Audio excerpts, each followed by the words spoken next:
You've seen other YouTube channels try to cover this, and they all seem to say the same thing. They all know where Coco is going to go. They all know where Avatar is going to go. But I think things aren't what they seem. Hello, friends. Wow, there's so much going on in the world of theme parks and Disney right now. It's really hard to keep up with it all. But recently, Disney had just announced some big new plans, formalized some of the speculation that many of us have had around where new attractions are going to go, particularly Avatar and Coco, how they're going to expand their parking situation, and a whole lot more. And while they were releasing this, I couldn't help but start thinking about all the possibilities. You've seen other videos online where people have speculated where things are going to go, where they're going to build certain things, the layout of the park. There's ways for Disney to optimize the real estate to build even more than what we're expecting. And all it takes is a little bit of tweaking of the existing real estate. Let's dive into it. I've got all the evidence in front of me. I've got satellite images, measurements from Google Earth on acreage and whatnot. Let's dive into it. I want to start this video off by talking about Coco first. Now, Disney had announced that the Coco attraction will be built behind the Incredicoaster in Pixar Pier, and it will be taking over the beer garden area, the pizza place and all that over there on the left side of the screen. But where I think everyone may be making a mistake is I don't think it's going to involve demolishing this building here. I think instead what may be happening here is Disney can simply shift this road over a little bit and build the attraction in this area right here. Now, you might think that's not quite big enough for an attraction, but if you compare that acreage that Google Earth seems to indicate here with the measurement, if you take that acreage and apply it over to say a ride like It's a Small World, which the Coco attraction looks like it may be similar to the It's a Small World in terms of ride system and layout and everything, according to concept art, you'll see that it really isn't that much smaller in terms of acreage in relation to It's a Small World, and It's a Small World's a pretty substantially sized ride. So I think what Disney would have to do is simply shift over this road a little bit here.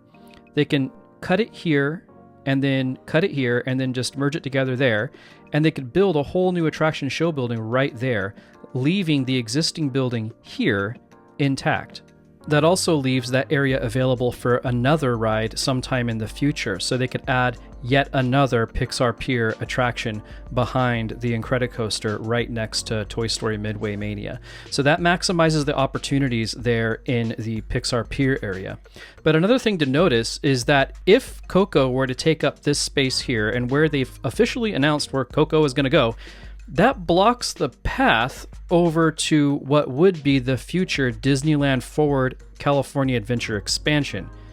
Many have speculated that the area over here, the parking lot area here that is currently used for downtown Disney parking, would be demolished and they would put an expansion to California Adventure there. But if Coco goes here, that eliminates an area where you could cross the road here or cross over via Skybridge or something to get into the expanded area. Well, if Coco goes here, that kind of eliminates that possibility. There's not really a convenient way of getting across Disneyland Drive there over into where Disneyland Forward would go. And that brings us into our next little piece of speculation and armchair imagineering. This is a possible way Disney could bring a third theme park to the Disneyland Resort. It would involve demolishing the existing Pixar Pals and Mickey and Friends parking structures, but you can easily replace those parking spots by building a parking garage on the southern side of the Pixar Place Hotel, and Disney already announced that they're building a huge parking structure over by the eastern side of the park, as you can see over there on the far right, where there'll be a sky bridge that connects the parking garage into the esplanade between the two existing parks. So it's possible they could just demolish those two parking structures to make way for a third gate, and then replace those parking spots with a parking garage on that southern part of the property. Using good old Google Earth, we can see that the parking garages that are there now, the Mickey and Friends and Pixar Pals parking garages, take up just shy of 25 acres. And if we compare that to the southern parking lot there, that currently occupies around 23 acres. So it's only a couple acres smaller, and you can make up for the loss of a couple acres there in other ways, like adding another level or something. A parking garage in this location would also be convenient, as it would be right off Catella Avenue right there, and you could simply just build a turnout right off Catella Avenue straight into that parking garage. And you would even have a turnout from Disneyland Drive straight into the parking garage too. So in terms of traffic flow from the city of Anaheim, not a whole lot would change. And now we can talk about the fun part, which is the possibility of a third gate replacing both the Downtown Disney parking lot and the Pixar Pals and Mickey and Friends parking garage there on the northern western side of the property. Now, there's a couple of things that might cross your mind when looking at this image, and the first one that crossed my mind was the park appears to be pretty small. That green box there doesn't appear to be that big.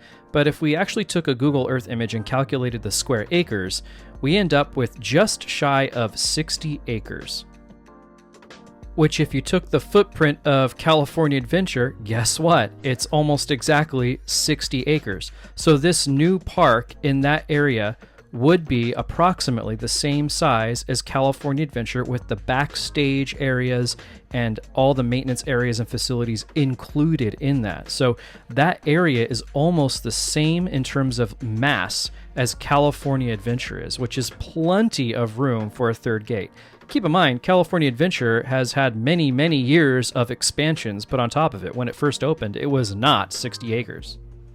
Another challenge that Disney would need to overcome in this scenario is noise. You'll see that that third gate is butted up right up against a residential neighborhood, and so Disney would have to deal with noise from attractions and shows and things like that occurring inside the park so it doesn't disturb the neighbors too much. But there might be a solution for that. You see, Disney has partnered with Miral Group in Abu Dhabi to build a new resort in Saudi Arabia.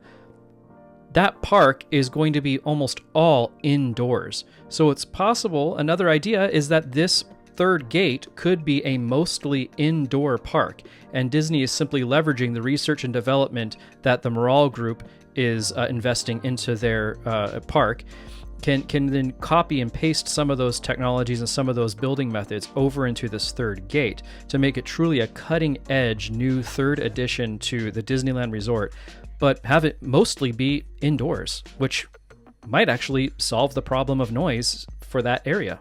Pretty clever.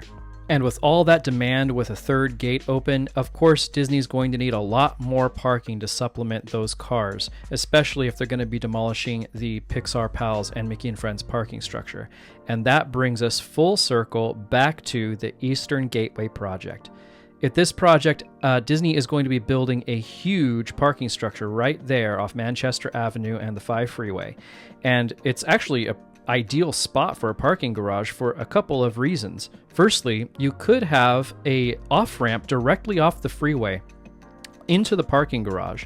And then from the parking garage, there will be, and this is confirmed, a sky bridge and a path that connects the parking garage directly to the Esplanade without interfering with any of the public roads on within the city of Anaheim. So this is actually a really, really smart move, and it's preemptively supplementing the parking before Disney moves into demolishing the Mickey and Friends parking garage and the Pixar Pals parking garage to make room for that third gate.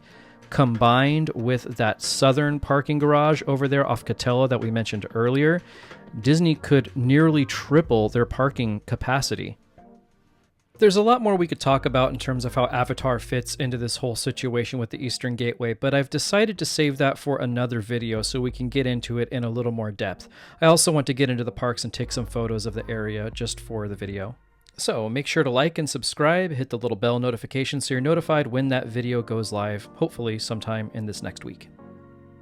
Well, there you have it. Those are my ideas. That's where I think the park might be headed. That's where I think the future of the Disneyland Resort lies over the next 15 to 20 years. What do you think? Let me know in the comments below. I could be way off. I could be spot on. But I just thought it would be fun to take another look at what other YouTubers have already said may happen and just kind of introduce my own idea and put it on the table. So please, let me know what you guys think of this. Do you think this could be the future of Disneyland? Comment below, let me know. I'll see you all in the next one. Have a good one.